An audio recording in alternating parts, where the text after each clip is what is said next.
Pema Barouti, bonsoir. Bonsoir, monsieur le journaliste.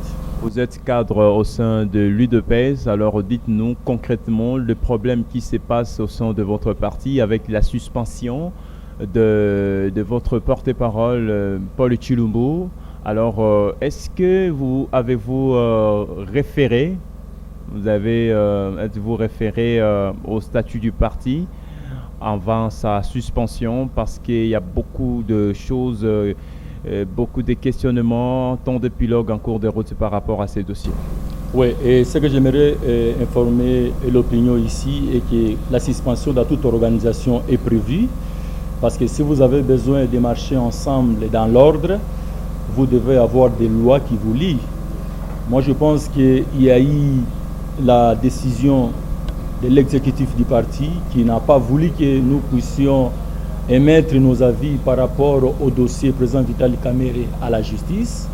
Nous nous sommes entendus que nous devons rester neutres jusqu'à ce que la justice va terminer son travail.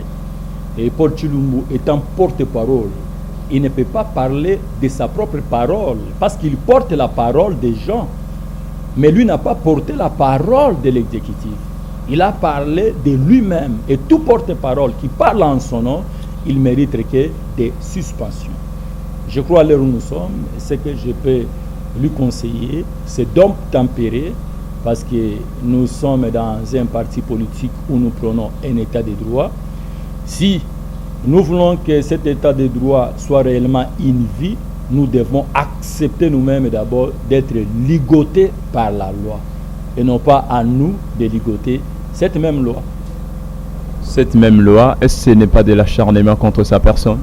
Non, non. Par rapport à la motivation de la suspension, on sait que c'est le manquement de respect au niveau de la décision prise au niveau de la hiérarchie du parti. Ça n'a rien à voir avec l'acharnement que vous êtes en train de tout parler ces derniers temps d'acharnement. Nous ne sommes pas. Ce n'est pas, c'est parce qu'il a fait mention du dossier Vitali Kamere. C'est ce que je viens tout à l'heure de vous dire. La hiérarchie du parti avait déjà une donnée position que, parce que c'est un dossier qui est déjà à la justice, nous devons rester neutres. Mais lui a aimé et ce qui était sa propre pensée. Il a même oublié qu'il était le porte-parole. Le porte-parole, c'est un porteur de parole d'un groupe, soit de l'exécutif. Dites-nous où serait parti le secrétaire général adjoint de l'UDPS, c'est Guibao. Guibao aussi est en suspension. Mais par rapport à son dossier, ce que je sais est qu'il a multiplié de multiples voyages. Il travaille pour le compte du parti, mais ne faisant pas rapport à la hiérarchie. Donc la hiérarchie du parti ne connaissait pas exactement ce qu'il faisait. Voilà pourquoi il y a eu une suspension à son égard. Je le félicite d'ailleurs parce qu'il fait partie des combattants qui connaissent ce que c'est un état de droit. Il s'est laissé ligoter par la loi. Vous appuyez les actions de Jean-Marc Abound. Qu'en est-il juste en vous entendant parler? Non, non, ça ce ne sont pas les actions de Jean-Marc Abound. Jean-Marc Abound, c'est un porte-parole de l'exécutif.